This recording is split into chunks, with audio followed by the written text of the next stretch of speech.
Die Antwort leg ich nicht mehr auf die Wahl. Wenn kommen wir zur Ruhe? Wenn haben wir endlich genug? Wenn kommen wir zur Ruhe? Wenn haben wir endlich genug?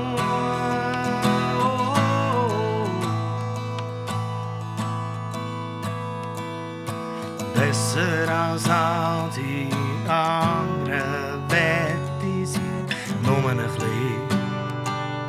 Und mit all dem wär's vorbei. Was braucht die Leute, die denken, solche lenken? Und genau das wollt ihr schenken. Wenn kommen wir zur Ruhe?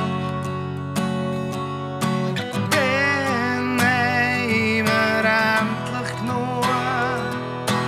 Wenn kommen wir zur Ruhe?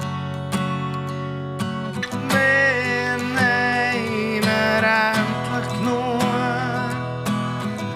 Ist so geboren, dass man gegen nach mehr strebt, wo's Egoismus dafür fast nicht lebt. Keine Ahnung, was uns am Schluss dort liegt. Was ist die Kraft?